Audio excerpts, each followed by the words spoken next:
Okay, we're going to do an overview of the brachial plexus and answer the what questions. What is the brachial plexus and what are its roots, trunks, divisions, cords, and branches? Hello everyone, my name is Dr. Morton and I'm the noted anatomist. Okay, so the brachial plexus is that right there.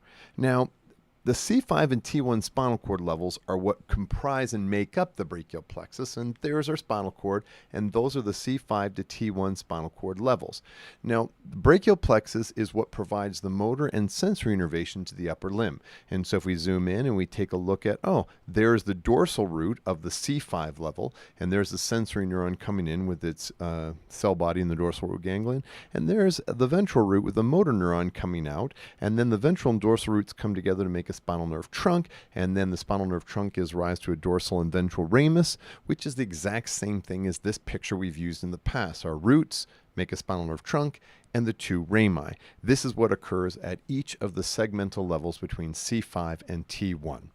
Now, the roots, trunks, divisions, cords, and branches are the divisions from proximal to distal of the brachial plexus, and it looks like this. There are the roots, there are the trunks in purple, there are divisions in red, there are the cords in green, and there are the terminal branches or branches in blue at the end. And so the way I remember this is through Randy Travis drinks cold beer. And if you don't know who Randy Travis is, then rugby teams drink cold beverages. So either way, the important thing to remember is that the roots, trunks, divisions, cords, and branches are the divisions of the brachial plexus from proximal to distal. Now let's start with the roots. Now the roots of the brachial plexus are really another way of saying the C5 to T1 ventral rami. C5, C6, C7, C8, and T1. And so the roots of the brachial plexus are the same thing as the ventral ramus at each of those segmental level. Not those roots, those roots. Thank you, anatomists, for making that so confusing.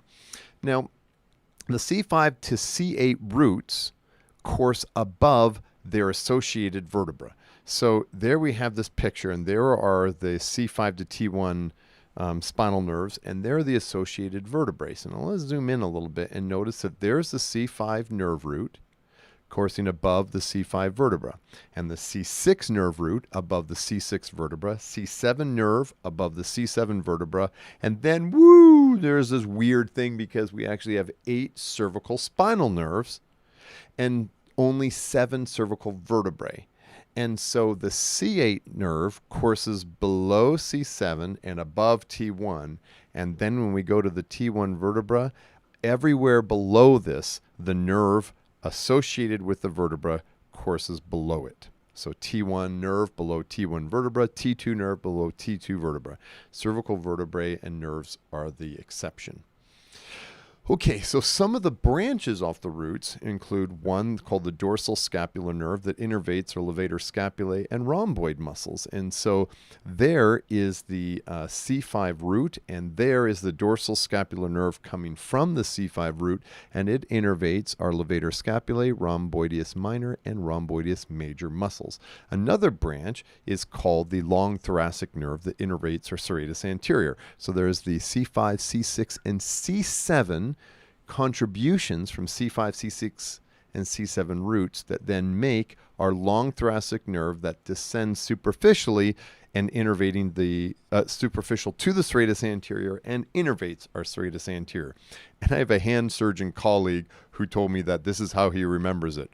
Roses are red and violets are blue, and the serratus anterior is innervated by the long thoracic nerve. Thought that was very funny. It made me laugh. It's like anatomy laugh. Not so much Ellen DeGeneres funny, but like anatomy funny.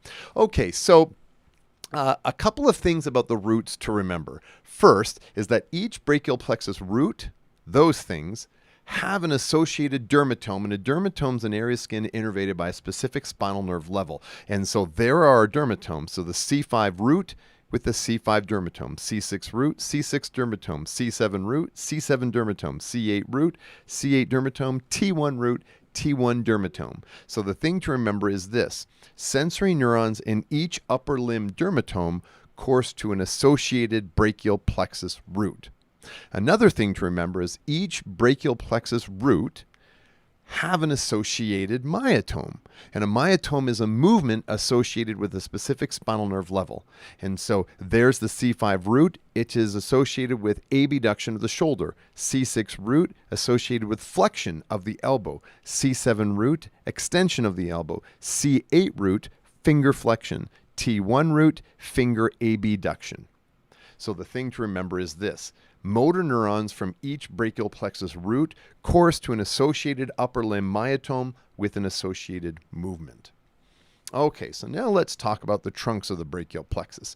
And so roots give rise to trunks, upper, middle, and lower trunk, sometimes known as superior, middle, and inferior.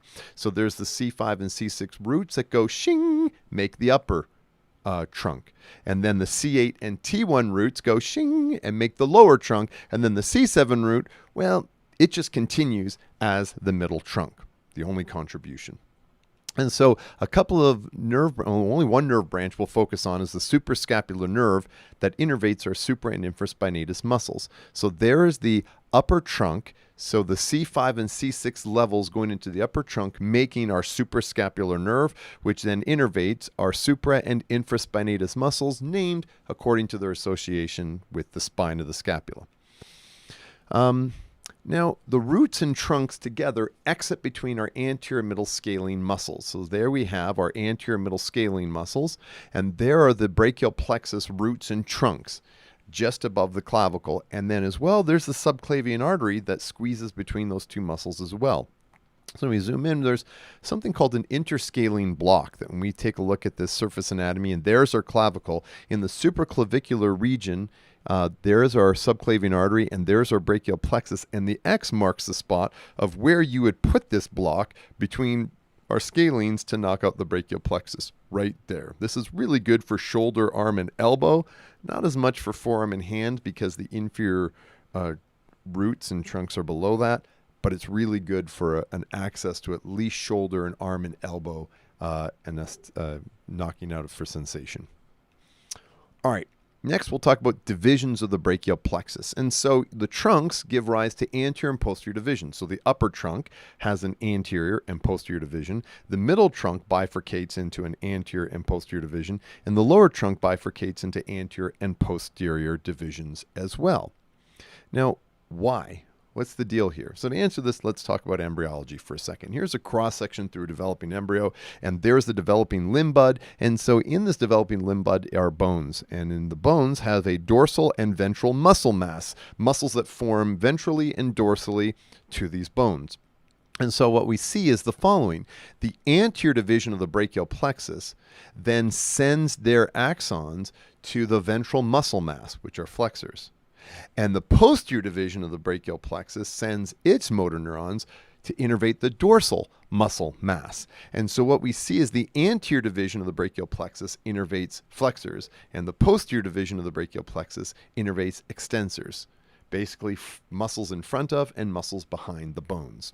And then another thing is the ventral muscle mass forms all the intrinsic hand muscles, which is why the anterior division of the brachial plexus just innervates hand muscles, intrinsic hand muscles, and the dorsal muscle mass ends in the forearm. Their tendons go into the hand, but no intrinsic muscles of the hand are innervated by the posterior division. So there are no branches associated with the divisions of the brachial plexus, but I thought it's helpful to know why there are these divisions in the brachial plexus. Next, we're going to talk about cords. And so the divisions then give rise to three cords. They're named in relation to the axillary artery. So there's our axillary artery that's in blue. I wish I'd drawn it in red, but there's that axillary artery. And then there's a lateral and medial cord named in their relationship to this axillary artery. And then deep to it, I've tried to ghost it out, is the posterior cord. Let's do that again, except with this picture right here. There is our axillary artery, and lateral is the lateral cord, medial is the medial cord, and deep, shing, is the posterior cord right there. Now some of the branches that come off. Well, the lateral cord branches are as follows. There's our lateral cord, and it gives rise to one branch, the lateral pectoral nerve that innervates our pectoralis major. Lateral pectoral nerve innervates the pectoralis major muscle. Then the medial cord, which is there, has the medial pectoral nerve as one of its three branches that innervates both the pec major and minor.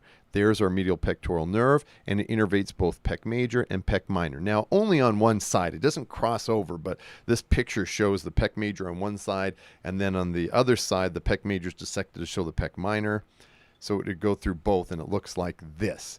So there we have our lateral pectoral nerve here that then courses out and innervates our pec major, and then the medial pectoral nerve right there that courses and pierces and innervates our pec minor and continues out to the pectoralis major.